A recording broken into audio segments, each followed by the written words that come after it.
Reality TV talent shows promise the ultimate modern fairy tale. Sing your heart out, win America's vote, and wake up famous. For over 2 decades, American Idol, The Voice, America's Got Talent, and their lesser-known cousins sold us that glitter-drenched dream, that overnight success was just one dramatic key change away. And sure, sometimes it worked. Kelly Clarkson, thriving. Carrie Underwood, basically country music's final boss. But beyond that top tier of winners, things get fuzzy. How many champions truly became household names? And how many became trivia questions your dad gets wrong? Even the people behind the shows, judges, coaches, producers, have quietly admitted the uncomfortable truth. The talent was real, but the star-making machine, not so much. As one headline bluntly asked after American Idol's 23rd season, how many winners have actually become the next American Idol? Spoiler alert, fewer than the number of original Idol judges.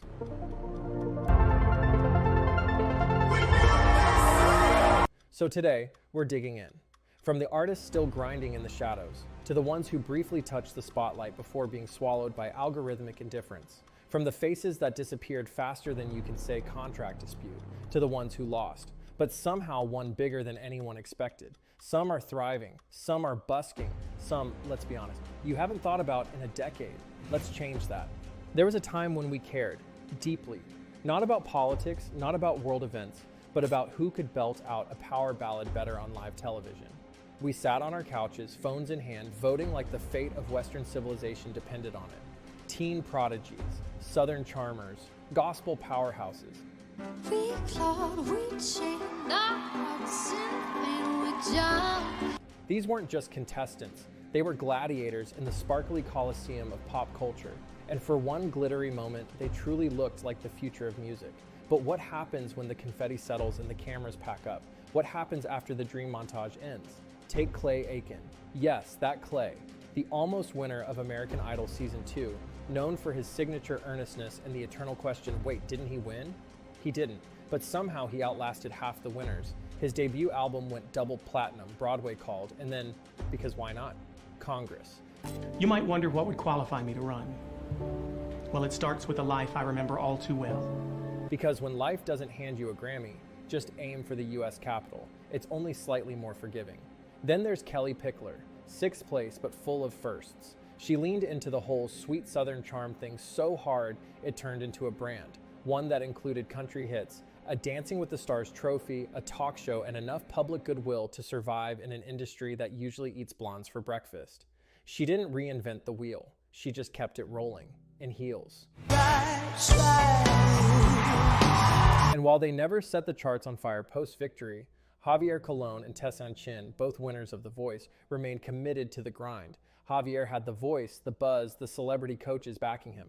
But the label push faltered fast. His debut album barely charted, and his tour dates dwindled as promotion dried up. When tears are in your eyes.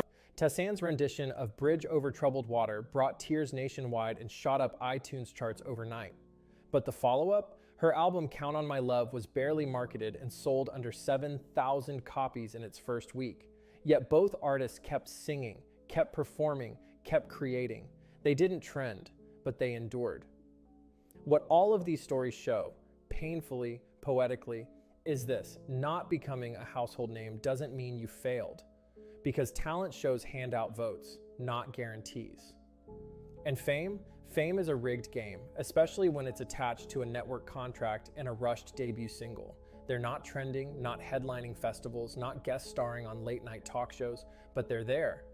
Gigging in small clubs, teaching voice lessons, dropping Bandcamp EPs. The stage is smaller, the audience quieter, but the music, still alive. It's not glamorous, it's not viral, but maybe, just maybe, it's more honest than a confetti cannon ever was. They're still out there, still creating, still grinding, just not in HD. Of course, not everyone rides off into a career montage. For some winners, that glorious confetti-soaked moment wasn't a springboard. See, it was the final scene. Curtain down, credits roll, thanks for playing. Because winning a talent show doesn't guarantee a Hollywood ending. Sometimes it just earns you a slightly neglected Wikipedia page and a few confused "where are they now" Reddit threads. Take Just Sam. A day to give. Born Samantha Diaz. who won American Idol in 2020 during what can only be described as the show's most cursed season.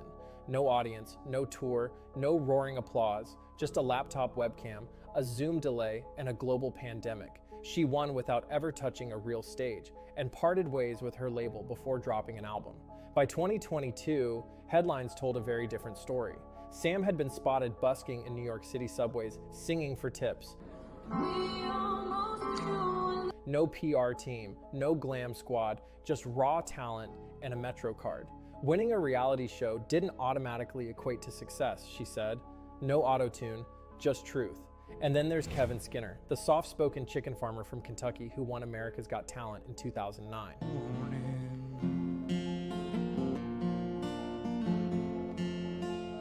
Would she ever doubt the way I feel? America fell in love with his humble charm and heartfelt country ballads. When I go out on stage, I hope that the crowd, will like what I'm doing. He walked away with $1 million prize and a Vegas headliner slot.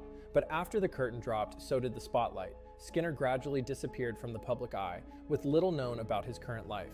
The man who once melted hearts on national TV is now a, wait, what happened to that guy? Google search away. Melanie Amaro, the first winner of the X Factor USA, came with all the ingredients of a breakout star: powerhouse voice, emotional backstory, and a $5 million record deal that Simon Cowell swore would change everything. And it did, just not in the way anyone hoped. Her debut single struggled to chart, her album was delayed, reworked, and eventually released with minimal impact. Though she remained active and attempted comebacks, the mainstream industry largely moved on. Turns out Simon's approval doesn't always get you on the Billboard charts. Chris Allen, the winner of American Idol Season 8, is perhaps best remembered for not being Adam Lambert. Oh, get right to, and it took some time, but I'm feeling like He won the crown, yes, but what came next? A brief chart run, some radio play, and then a gentle fade into the background. No scandals, no reinventions, just disappearance. While he's continued to release music and perform over the years, including a 2024 single and tour, his mainstream presence dimmed quickly.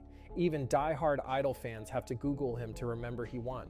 When the confetti fell, it felt like a beginning, but in hindsight, it might have been the quietest finale ever. Lee DeWyze followed the next year, Season 9 winner.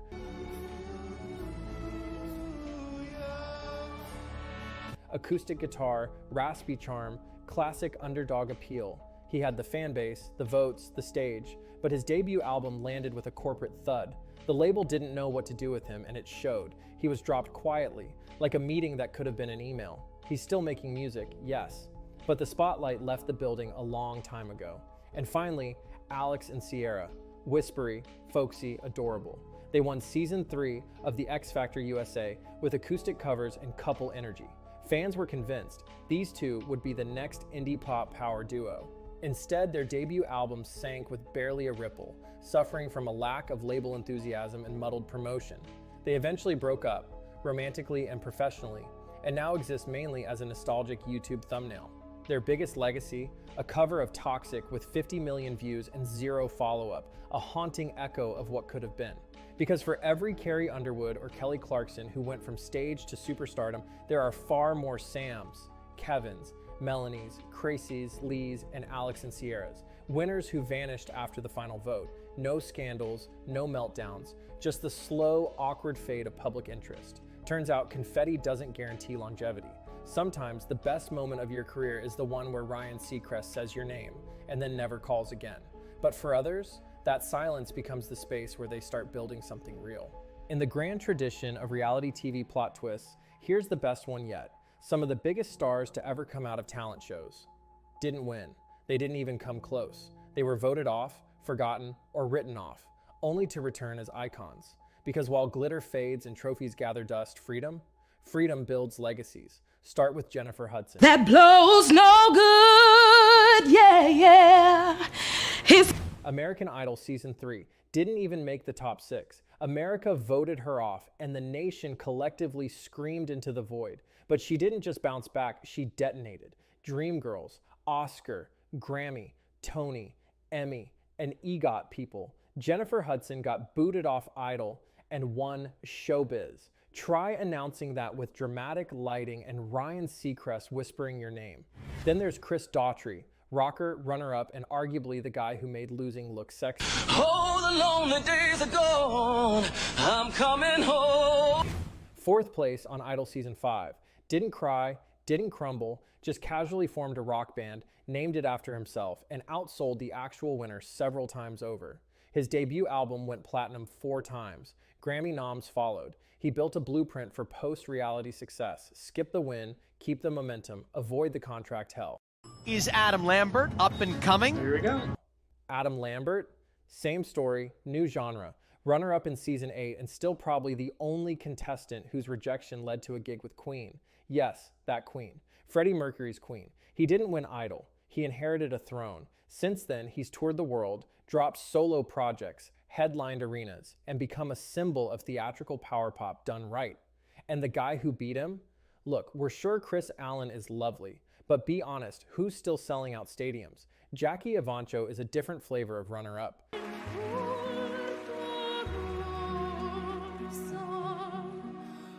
Just 10 years old when she stunned America's Got Talent with a voice that sounded like a centuries-old cathedral had come to life. She came in second, but by the time she was 11, she'd released multiple best-selling albums, performed at presidential inaugurations, and basically owned the classical crossover scene before hitting puberty. She didn't need the win. She was the moment. And then there's the myth, the meme, the man. William Hung. He wasn't a finalist. He wasn't even good. I go crazy cause she looks like it. But his off-key, all-heart rendition of She Bangs made him a viral legend before viral was even a thing. Instead of running from the joke, William embraced it. 3 albums, national TV tours, interviews, cult status. In a world obsessed with polish, he won by being unapologetically sincere. Everybody knows me, he said. It's great. Honestly, it kind of is. But the list goes on. Jennifer Holliday, Lost, then went on to originate a Broadway role that's still being copied today. Todrick Hall got cut from Idol in the early rounds and is now a YouTube juggernaut and touring performer with his own genre-blending empire. Tori Kelly, eliminated before live shows, now a Grammy-winning artist with a vocal range that could crack diamonds. It's almost a pattern. The ones who don't win are the ones who don't get boxed in. They avoid the rushed albums, the formulaic image makeovers, the "this'll be your first single whether you like it or not" contracts. They don't win the show, so they get to win on their own terms. Sure, some winners made it big. Kelly Clarkson, a talk show empire. Carrie Underwood, a country chart destroyer. But for every Kelly and Carrie, there are 10 winners now uploading acoustic covers to Instagram, booking state fairs, or quietly pivoting to real estate. Meanwhile, the names we still hear, the faces on our playlists, the voices in arenas, often the very people the public voted against. Because in the twisted ecosystem of talent TV, success isn't about holding a trophy, it's about holding onto yourself. Who needs a title when you've got a career? If you're still here, chances are you're as fascinated by talent show fallout as we are. So why not stick around? Subscribe to the channel, hit that like button, and let us know in the comments. Which forgotten contestant do you still think about? Let's give them the encore the industry never did.